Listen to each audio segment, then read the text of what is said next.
वजीर आजम बदउनवानी के चैंपियन हैं, ये कहना है राहुल गांधी का। कांग्रेस के सीनियर लीडर और साबिक सदर राहुल गांधी ने वजीर आजम नरेंद्र मोदी पर सीधा हमला करते हुए उन्हें बदउनवानी का चैंपियन करार दिया है।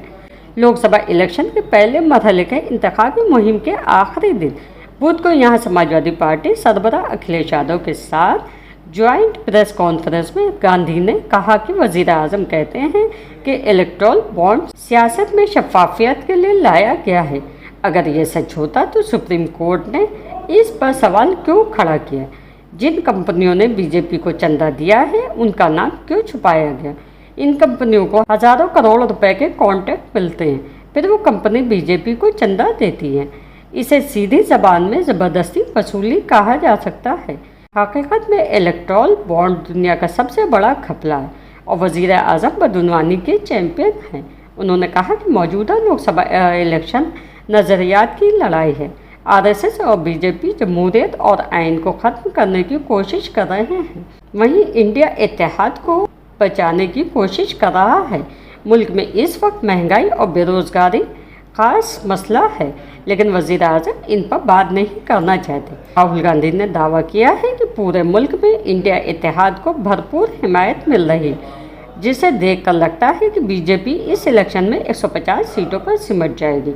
उन्होंने कहा कांग्रेस ने खुले दिमाग से अपनी इत्तेहादी पार्टियों के साथ सीट शेयर की है। इसका ये मतलब नहीं निकालना चाहिए कि कांग्रेस कमज़ोर हो चुकी है।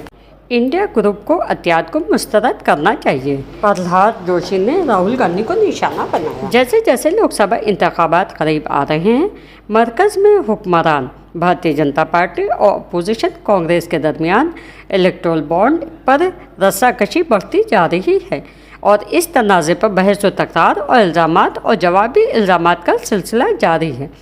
दोनों पार्टियां लफ्ज़ों की जंग में दाखिल हो चुकी हैं। मरकज़ी वज़ीर और कर्नाटक में धारवाड़ लोकसभा सीट से बीजेपी के उम्मीदवार प्रहलाद जोशी ने कांग्रेस लीडर राहुल गांधी पर सख्त हमला करते हुए इल्ज़ाम लगाया कि इंडिया ग्रुप ने इंतखाबी बॉन्ड्स के ज़रिए बीजेपी के बराबर अतियात हासिल किए हैं। उन्होंने कांग्रेस और उसके इत्तेहादियों को मिलने वाले अतियात पर मिस्टर गांधी की खामोशी पर सवाल उठाया और कहा कि उन्हें अतियात को मुस्तरद कर देना चाहिए। मिस्टर जोशी ने कहा कि मिस्टर राहुल गांधी ने इंडिया ग्रुप को मिलने वाली अतियात पर कोई रद्द अमल नहीं दिया।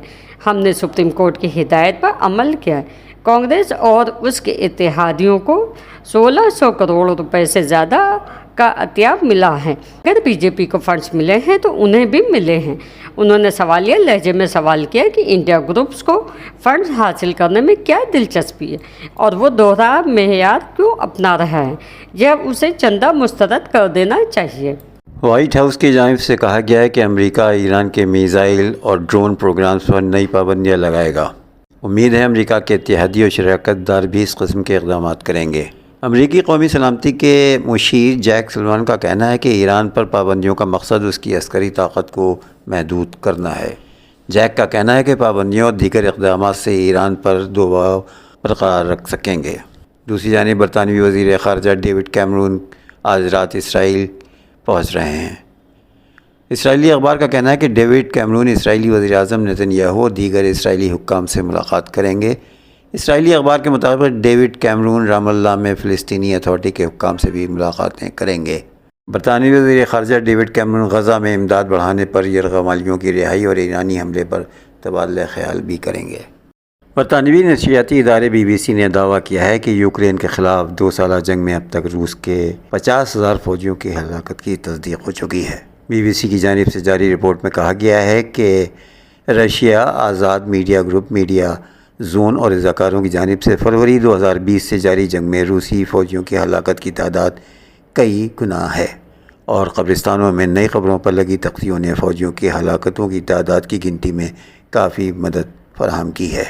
रिपोर्ट के मुताबिक जंग के दूसरे बरस रूसी फ़ौजियों की हलाकत में 25% इजाफा देखा गया है और सिर्फ जंग के दूसरे साल हलाक रूसी फ़ौजियों की तादाद 27,300 रिकॉर्ड की गई है। ताहम रूस की जानिब से इन इदाद शुमार की सख्ती से तरदीद की जा रही है। BBC की रिपोर्ट में कहा गया है कि जंग में हलाक रूसी फ़ौजियों की तादाद रूसी हुक्काम की जानिब से तस्लीम की गई है हलाकतों की तादाद से 8 गुना ज़्यादा है। तज़ियाती रिपोर्ट में कहा गया है کہ بتائی گئی ہلاکتوں کی تعداد میں وزستک اور لوہانسک میں ہلاک روسی فوجیوں کی تعداد شامل نہیں ہے۔ اگر اس تعداد کو بھی شامل کیا جائے تو یہ تعداد 50,000 سے بھی کہیں زیادہ بنتی ہے۔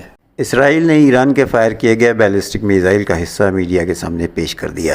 اسرائیلی فوج نے دعویٰ کیا ہے کہ ایرانی بیلسٹک میزائل کا حصہ بحیرہ مردار سے برآمد کیا گیا ہے۔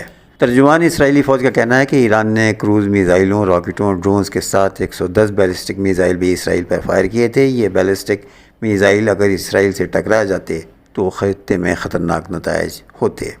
اسرائیلی فوج کے ترجمان نے کہا کہ ہم ایرانی حملے کا جواب اپنے منتخب کردہ طریقۂ کار اور وقت پر دیں گے۔ ایران کو واضح پیغام دینے کی ضرورت ہے تاکہ ایران دوبارہ ایسا قدم نہ اٹھائے۔ خیال ہے کہ ہفتے اور اتوار کی شب ایران نے شام کے دارالحکومت دمشق میں ایرانی سفارت خانے پر حملے کا جواب دیتے ہوئے اسرائیل پر 300 کے قریب ڈرون اور میزائلز داغے تھے۔ ایران نے اسرائیلی دفاعی تنصیبات کو نشانہ بنایا تھا اور ساتھ ہی گولان کی پہاڑیوں اور شام کے قریب اسرائیلی فوجی ٹھکانوں کو بھی نشانہ بنایا تھا۔ اسرائیل نے دعویٰ کیا تھا کہ اس نے مغربی اتحادیوں کے ساتھ مل کر 99% سے زائد میزائلوں اور ڈرونز کو مار گرایا تھا۔ دبئی، شارجہ اور ابوظہبی سمیت متحدہ عرب امارات کی ریاستوں میں طوفانی بارشوں سے 75 سال کا ریکارڈ ٹوٹ گیا ہے۔ دبئی میں 2 سال کی بارش چند گھنٹوں میں برس گئی، جہاں پانی سے سڑکیں ڈوب گئی ہیں، جبکہ دبئی کی سب سے اہم شاہراہ شیخ زاید کے متعدد حصے بند کرنا پڑے۔ شیخ زاید روڈ چند کلومیٹر کا فاصلہ کئی گھنٹوں میں طے ہونے لگا ہے۔ اس کے علاوہ دنیا کی بلند ترین عمارت برج خلیفہ کے سامنے پانی جمع ہو گیا، جبکہ شدید بارش نے 75 منٹ تک دبئی ایئرپورٹ پر فلائٹ آپریشن بند رکھا، جس سے آنے جانے والے کئی پروازیں منسوخ کر دی گئی ہیں۔ دوسری جانب مارکیٹ، شاپنگ مالز اور میٹرو اسٹیشنز میں بارش کا پانی آ گیا ہے۔ شارجہ کی کئی سڑکوں نہروں میں بدل گئی ہیں۔ عجمان اور العین میں بھی طوفانی بارشوں نے نظام میں زندگی معطل کر دیا ہے۔ یو اے ای کے محکمہ موسمیات نے بارشوں کا سلسلہ آج شام تک جاری رہنے کا امکان ظاہر کیا اور ساتھ ہی ریڈ الرٹ جاری کرتے ہوئے عوام کو محتاط رہنے کی ہدایت کی ہے۔ امارات میں آج بھی تعلیمی اداروں میں آن لائن کلاسز اور دفاتر کو ورک فرام ہوم کی ہدایت جاری کی گئی ہے، جبکہ اماراتی شہروں کے درمیان چلنے والی بس سروس بھی معطل کر دی گئی ہے۔ اور اب آخر میں ایک دلچسپ خبر۔ برطانیہ کے پراسرار امیر ترین آدمی مائیکل پلاٹ کی دولت 14 ارب پاؤنڈز ہے، لیکن ان کی سادگی ایسی ہے کہ ان کا اپنا ہی عملہ، حتیٰ کہ ان کا ریسیپشنسٹ بھی ان سے لا علم ہے۔ غیر ملکی میڈیا رپورٹس کے مطابق 56 سالہ مائیکل پلاٹ کا شمار برطانیہ کے امیر ترین افراد میں کیا جاتا ہے۔ مائیکل پلاٹ دولت میں معروف ارب پتی افراد سر جم بینکف اور جیمز ڈائسن سے بھی پیچھے ہیں، لیکن اتنی دولت ہونے کے باوجود مائیکل پلاٹ اتنی سادہ زندگی گزارتے ہیں کہ کمپنی کا عملہ تک ان کو نہیں پہچانتا۔ بتایا جاتا ہے کہ وہ بے پناہ دولت ہونے کے باوجود اپنی تصویریں کھنچوانا پسند نہیں کرتے۔ میڈیا رپورٹس کے مطابق مائیکل پلاٹ لندن، امریکہ، سوئٹزرلینڈ سمیت دنیا کے کئی ملکوں میں اپنے گھروں کے مالک ہیں اور انہیں ان کا اپنا ایک پرائیویٹ جہاز بھی ہے۔ واضح رہے کہ امیزون کے بانی جیف دولت میں ٹیسلا کے بانی ایلن مسک کو پیچھے چھوڑتے ہوئے دنیا کے امیر ترین شخص بھی بن گئے ہیں، جس کے بعد ان کی مجموعی دولت 200 ارب ڈالر ہے۔ دوسری جانب اسپیس ایکس اور social media plate form x کے سربراہ ایلن مسک کو سال 2024 میں 31 ارب ڈالر کا نقصان ہوا، لیکن وہ 198 ارب ڈالر کی دولت کے ساتھ اب دنیا کے دوسرے، جبکہ لوئی ویٹون کے سی او برنارڈ آرنولڈ 199 ارب ڈالر دولت کے ساتھ تیسرے نمبر پر ہیں۔